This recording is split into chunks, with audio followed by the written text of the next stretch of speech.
আল্লাহ আমাদেরকে কবর কেন্দ্রিক, মাজার কেন্দ্রিক শিরিক থেকে হেফাজত করেন। এই গেল আপনার রসুল ইন্তেকালের দিনের বর্ণনা।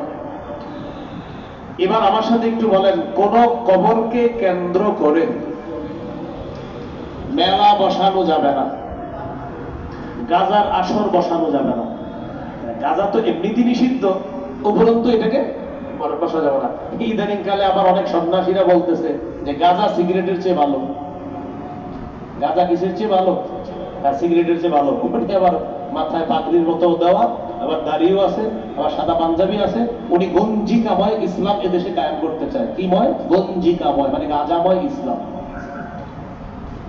তো যাই হোক, এটা কোনো লেখা না, এটা বক্তব্য, এটা এক সন্ন্যাসীর বক্তব্য।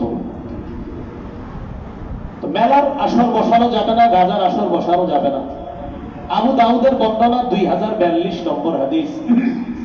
এই হাদিসের মধ্যে আসছে قال رسول الله صلى الله عليه وسلم